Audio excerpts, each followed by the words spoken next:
41वां श्लोक। व्यवसायात्मिका बुद्धिर एकः कुरु नंदन बहुशाखा हनंताश्च बुद्धयो व्यवसायी नाम। व्यवसायात्मिका बुद्धिर एक है, कुरु नंदन है, अर्थात कर्मयोगी साधक का ध्येय जिस समता को प्राप्त करना रहता है वह समता परमात्मा का स्वरूप है। उस परमात्मा स्वरूप समता की प्राप्ति के लिए अंतःकरण की समता साधन है। अंतःकरण की समता में संसार का राग बाधक है। उस राग को हटाने का अथवा परमात्मा तत्व को प्राप्त करने का जो एक निश्चय है उसका नाम है व्यवसायात्मिका बुद्धि। व्यवसायात्मिका बुद्धि एक क्यों होती है? कारण कि इसमें सांसारिक वस्तु पदार्थ आदि की कामना का त्याग होता है। यह त्याग एक ही होता है, चाहे धन की कामना का त्याग करें, चाहे मान बढ़ाई की कामना का त्याग करें। परंतु ग्रहण करने में अनेक चीजें होती हैं, क्योंकि एक एक चीज अनेक तरह की होती हैं। जैसे एक ही मिठाई अनेक तरह की होती है, अतः इन चीजों की कामनाएं भी अनेक अनंत होती हैं। गीता में कर्मयोग और भक्ति योग के प्रकरण में तो व्यवसायात्मिका बुद्धि का वर्णन आया है, पर ज्ञान योग के प्रकरण में व्यवसायात्मिका बुद्धि का वर्णन नहीं आया। इसका कारण यह है कि ज्ञान योग में पहले स्वरूप का बोध होता है, फिर उसके परिणाम स्वरूप बुद्धि स्वतः एक निश्चय वाली हो जाती है, और कर्म योग तथा भक्ति योग में पहले बुद्धि का एक निश्चय होता है, फिर स्वरूप का बोध होता है। अतः ज्ञान योग में ज्ञान की मुख्यता है और कर्म योग तथा भक्ति योग में एक निश्चय की मुख्यता है। बहुशाखा है अनंताश्च बुद्धयो अव्यवसायी नाम। अव्यवसायी वे होते हैं जिनके भीतर सकाम भाव होता है, जो भोग और संग्रह में आसक्त होते हैं। कामना के कारण ऐसे मनुष्यों की बुद्धियां अनंत होती हैं और वे बुद्धियां भी अनंत शाखाओं वाली होती हैं, अर्थात एक एक बुद्धि की भी अनंत शाखाएं होती हैं। जैसे पुत्र प्राप्त करनी है, यह एक बुद्धि हुई, और पुत्र प्राप्ति के लिए किसी औषध का सेवन करें, किसी मंत्र का जप करें, कोई अनुष्ठान करें, किसी संत का आशीर्वाद लें, आदि उपाय उस बुद्धि की अनंत शाखाएं हुई। ऐसे ही धन प्राप्ति करनी है, यह एक बुद्धि हुई, और धन प्राप्ति के लिए व्यापार करें, नौकरी करें, चोरी करें, डाका डालें, धोखा दे, ठगाई करें, आदि उस बुद्धि की अनंत शाखाएं हुई। ऐसे मनुष्यों की बुद्धि में परमात्मा प्राप्ति का निश्चय नहीं होता। परिशिष्ट भाव ये है कि वास्तविक उद्देश्य एक ही होता है। जब तक मनुष्य का एक उद्देश्य नहीं होता तब तक उसके अनंत उद्देश्य रहते हैं, और एक एक उद्देश्य की अनेक शाखाएं होती हैं, उसकी अनंत कामनाएं होती हैं, और एक एक कामना की पूर्ति के लिए उपाय भी अनेक होते हैं। अव्यवसायी मनुष्यों की बुद्धियां अनंत क्यों होती हैं? इसका हेतु आगे के 3 श्लोकों में बताते हैं। 43वां श्लोक। यामी माम पुष्पिताम वाचम प्रवदन्ति अविपश्चितः वेदवादर्ताः पार्थ नान्यदस स्थितिवादिनः कामात्मानः स्वर्गपरा जन्म कर्म फल प्रदान क्रिया विशेषण बहुलाम भोग ऐश्वर्य गतिम प्रति। कामात्मानः अर्थात वे कामनाओं में इतने रचे पचे रहते हैं कि वे कामना रूप ही बन जाते हैं। उनको अपने में और कामना में भिन्नता ही नहीं दिखती। उनका तो यही भाव होता है कि कामना के बिना आदमी जी नहीं सकता, कामना के बिना कोई भी काम नहीं हो सकता, कामना के बिना आदमी पत्थर की तरह जड़ हो जाता है, उसको चेतना भी नहीं रहती। ऐसे भाव वाले पुरुष कामात्मानः हैं। स्वयं तो नित्य निरंतर ज्यों का त्यों रहता है, उसमें कभी घटबढ़ नहीं होती, पर कामना आती जाती रहती है और घटती बढ़ती है। स्वयं परमात्मा का अंश है और कामना संसार के अंश को लेकर है। अतः स्वयं और कामना ये दोनों सर्वथा अलग अलग हैं, परंतु कामना में रचे पचे लोगों को अपने स्वरूप का अलग भान ही नहीं होता। स्वर्ग पराहा अर्थात स्वर्ग में बढ़िया से बढ़िया दिव्य भोग मिलते हैं, इसलिए उनके लक्ष्य में स्वर्ग ही सर्वश्रेष्ठ होता है और वे उसकी प्राप्ति में ही रात दिन लगे रहते हैं। यहाँ स्वर्ग पराहा पद से उन मनुष्यों की बात कही गई है जो वेदों में, शास्त्रों में वर्णित स्वर्ग आदि लोकों में आस्था रखने वाले हैं। वेदवादर्ताः पार्थ नान्यद अस्तित्ववादिनः, अर्थात वे वेदों में कहे हुए सकाम कर्मों में प्रीति रखने वाले हैं। अर्थात वेदों का तात्पर्य वे केवल भोगों में और स्वर्ग की प्राप्ति में मानते हैं, इसलिए वे वेदवादर्ता है। उनकी मान्यता में यहाँ के और स्वर्ग के भोगों के सिवाय और कुछ है ही नहीं। अर्थात उनकी दृष्टि में भोगों के सिवाय परमात्मा, तत्वज्ञान, मुक्ति, भगवत प्रेम आदि कोई चीज है ही नहीं। अतः वे भोगों में ही रचे बचे रहते हैं। भोग भोगना उनका मुख्य लक्ष्य रहता है। यामी माम पुष्पिताम वाचाम प्रवदन्त्य अविपश्चितः, जिनमें सत असत, नित्य अनित्य, अविनाशी विनाशी का विवेक नहीं है, ऐसे अविवेकी मनुष्य वेदों की जिस वाणी में संसार और भोगों का वर्णन है उस पुष्पित वाणी को कहा करते हैं। यहाँ पुष्पिताम कहने का तात्पर्य है कि भोग और ऐश्वर्य की प्राप्ति का वर्णन करने वाली वाणी केवल फूल पत्ती ही है, फल नहीं है। तृप्ति फल से ही होती है, फूल पत्ती की शोभा से नहीं। यह वाणी स्थायी फल देने वाली नहीं है। उस वाणी का जो फल स्वर्ग आदि का भोग है वह केवल देखने में ही सुंदर दिखता है, उसमें स्थायीपना नहीं है। जन्म कर्म फल प्रदाम, अर्थात यह पुष्पित वाणी जन्म रूपी कर्म फल को देने वाली है, क्योंकि उसमें सांसारिक भोगों को ही महत्व दिया गया है। उन भोगों का राग ही आगे जन्म होने में कारण है। क्रिया विशेषण बहुलाम भोग ऐश्वर्य गतिम प्रति, अर्थात वह पुष्पित अर्थात दिखाऊ शोभायुक्त वाणी भोग और ऐश्वर्य की प्राप्ति के लिए जिन सकाम अनुष्ठानों का वर्णन करती है उनमें क्रियाओं की बहुलता रहती है। अर्थात उन अनुष्ठानों में अनेक तरह की विधियां होती हैं, अनेक तरह की क्रियाएं करनी पड़ती हैं, अनेक तरह के पदार्थों की जरूरत पड़ती है एवं शरीर आदि में परिश्रम भी अधिक होता है। जय श्री कृष्ण। 44वां श्लोक।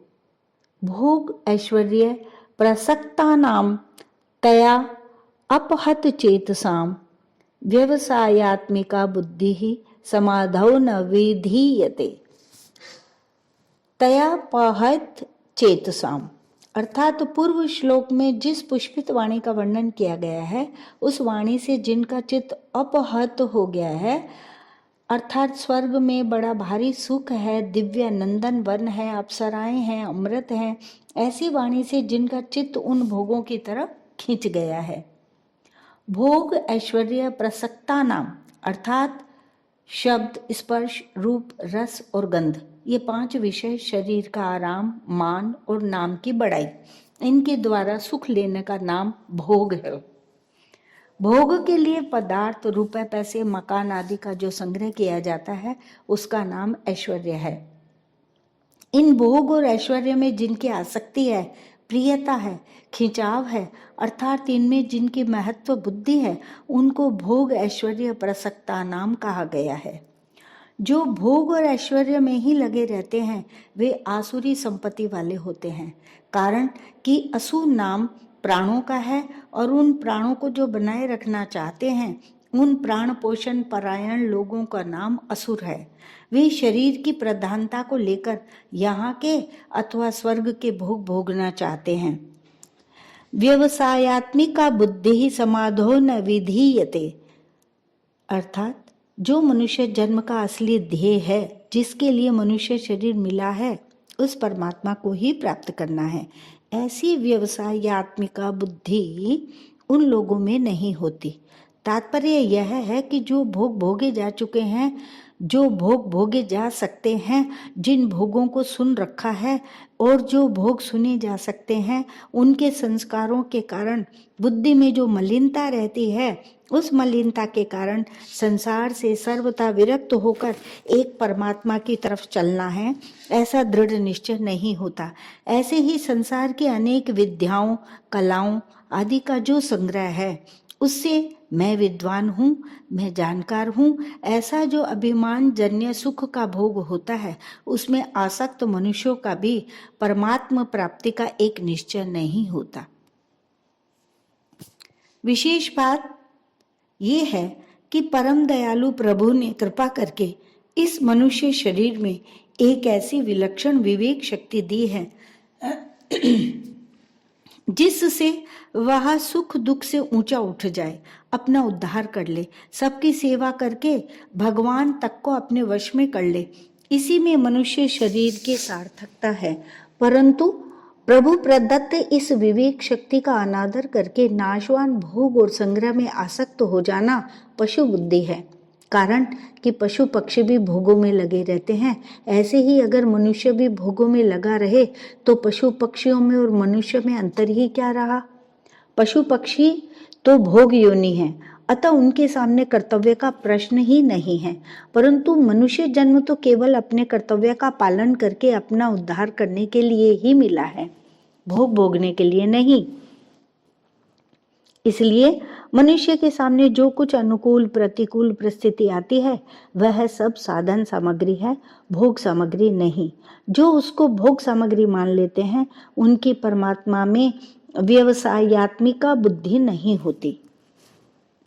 वास्तव में संसारिक पदार्थ परमात्मा की तरफ चलने में बाधा नहीं देते, प्रत्युत वर्तमान में जो भोगों का महत्व अंतःकरण में बैठा हुआ है वही बाधा देता है। भोग उतना नहीं अटकाते जितना भोगों का महत्व अटकाता है। अटकाने में अपनी रुचि नीयत की प्रधानता है। भोग और संग्रह की रुचि को देखते हुए रखते हुए कोई परमात्मा को प्राप्त करना चाहे तो परमात्मा की प्राप्ति तो दूर रही, उनकी प्राप्ति का एक निश्चय भी नहीं हो सकता। कारण कि जहाँ परमात्मा की तरफ चलने की रुचि है वहीं भोगों की रुचि भी है। जब तक भोग और संग्रह में मान बढ़ाई आराम में रुचि है तब तक कोई भी एक निश्चय करके परमात्मा में नहीं लग सकता, क्योंकि उसका अंतःकरण भोगों की रुचि द्वारा हर लिया गया। उसकी जो शक्ति थी वह भोग और संग्रह में लग गई। परिशिष्ट भाव ये है कि अपने कल्याण में अगर कोई बाधा है तो वह है भोग और ऐश्वर्य, संग्रह की इच्छा। जैसे जाल में फंसी हुई मछली आगे नहीं बढ़ सकती, ऐसे ही भोग और संग्रह में फंसे हुए मनुष्य की दृष्टि परमात्मा की तरफ बढ़ ही नहीं सकती। इतना ही नहीं, भोग और संग्रह में आसक्त मनुष्य परमात्मा की प्राप्ति का निश्चय भी नहीं कर सकता। जो संसार को सच्चा मानता है उसके लिए कर्मयोग शीघ्र सिद्धि देने वाला है। कर्मयोगी अपने कर्तव्य कर्मों के द्वारा संसार की सेवा करता है, अर्थात प्रत्येक कर्म निष्काम भाव से केवल दूसरों के हित के लिए ही करता है। वह दूसरों के सुख से प्रसन्न और दूसरों के दुख से करुणित होता है। दूसरों को सुखी देखकर प्रसन्न होने से उसमें भोग की इच्छा नहीं रहती और दूसरों को दुखी देखकर करुणित होने से उसमें संग्रह की इच्छा नहीं रहती। किसी बात को पुष्ट करना हो तो पहले उसके दोनों पक्ष सामने रखकर फिर उसको पुष्ट किया जाता है। यहाँ भगवान निष्काम भाव को पुष्ट करना चाहते हैं। अतः पीछे के 3 श्लोकों में सकाम भाव वालों का वर्णन करके अब आगे के श्लोक में निष्काम होने की प्रेरणा करते हैं। 45वां श्लोक। त्रैगुण्य विषया वेदा निसत्रैगुण्यो भवार्जुन निर्द्वंदो नित्य सत्वस्थो निर्योग क्षेम आत्मवान। त्रैगुण्य विषया वेदः, अर्थात यहाँ वेदों से तात्पर्य वेदों के उस अंश से है जिसमें तीनों गुणों का और तीनों गुणों के कार्य स्वर्ग आदि भोग भूमियों का वर्णन है। यहाँ उपर्युक्त पदों का तात्पर्य वेदों की निंदा में नहीं है, प्रत्युत निष्काम भाव की महिमा में है। जैसे हीरे के वर्णन के साथ साथ कांच का वर्णन किया जाए तो उसका तात्पर्य कांच की निंदा करने में नहीं है, प्रत्युत हीरे की महिमा बताने में है। ऐसे ही यहाँ निष्काम भाव की महिमा बताने के लिए ही वेदों के सकाम भाव का वर्णन आया है, निंदा के लिए नहीं। वेद केवल तीनों गुणों का कार्य संसार का ही वर्णन करने वाले हैं, ऐसी बात भी नहीं है। वेदों में परमात्मा और उनकी प्राप्ति के साधनों का भी वर्णन हुआ है। निस्त्रय गुण्यो भवार्जुन, अर्थात हे अर्जुन, तो तीनों गुणों के कार्य रूप संसार की इच्छा का त्याग करके असंसारी बन जा, अर्थात संसार से ऊंचा उठ जा। निर्द्वंद्व, अर्थात संसार से ऊंचा उठने के लिए राग द्वेष आदि द्वंद्वों से रहित होने की बड़ी भारी आवश्यकता है, क्योंकि ये ही वास्तव में मनुष्य के शत्रु हैं, अर्थात उसको संसार में फंसाने वाले हैं। इसलिए तू संपूर्ण द्वंद्वों से रहित हो जा। यहाँ भगवान अर्जुन को निर्द्वंद्व होने की आज्ञा क्यों दे रहे हैं? कारण कि द्वंद्वों से सम्मोह होता है, संसार में फसावट होती है। जब साधक निर्द्वंद्व होता है तभी वह दृढ़ होकर भजन कर सकता है। निर्द्वंद्व होने से साधक सुख पूर्वक संसार बंधन से मुक्त हो जाता है। निर्द्वंद्व होने से मूढ़ता चली जाती है। निर्द्वंद्व होने से साधक कर्म करता हुआ भी बंधता नहीं है। तात्पर्य है कि साधक की साधना निर्द्वंद्व होने से ही दृढ़ होती है। इसलिए भगवान अर्जुन को निर्द्वंद्व होने की आज्ञा देते हैं। दूसरी बात, अगर संसार में किसी भी वस्तु व्यक्ति आदि में राग होगा तो दूसरी वस्तु व्यक्ति आदि में द्वेष हो जाएगा। यह नियम है। ऐसा होने पर भगवान की उपेक्षा हो जाएगी। यह भी एक प्रकार का द्वेष है। परंतु जब साधक का भगवान में प्रेम हो जाएगा तब संसार से द्वेष नहीं होगा, प्रत्युत संसार से स्वाभाविक उपरति हो जाएगी।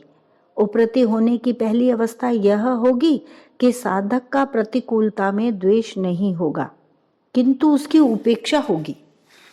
उपेक्षा के बाद उदासीनता होगी और उदासीनता के बाद उपरति होगी। उपरति में राग द्वेष सर्वथा मिट जाते हैं। इस क्रम में अगर सूक्ष्मता से देखा जाए तो उपेक्षा में राग द्वेष के संस्कार रहते हैं। उदासीनता में राग द्वेष की सत्ता रहती है और उपरति में राग द्वेष के न संस्कार रहते हैं न सत्ता रहती है, किंतु राग द्वेष का सर्वथा अभाव होता है। नित्य सत्वस्थः, अर्थात द्वंद्वों से रहित होने का उपाय यह है कि जो नित्य निरंतर रहने वाला सर्वत्र परिपूर्ण परमात्मा है तू उसी में निरंतर स्थित रहे। निर्योग क्षेमः, अर्थात तू योग और क्षेम की इच्छा भी मत रख, क्योंकि जो केवल मेरे परायण होते हैं उनके योग क्षेम का वहन मैं स्वयं करता हूं।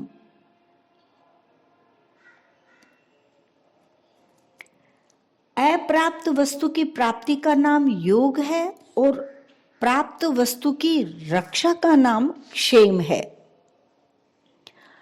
तो उनके योग क्षेम का वहन मैं स्वयं करता हूं।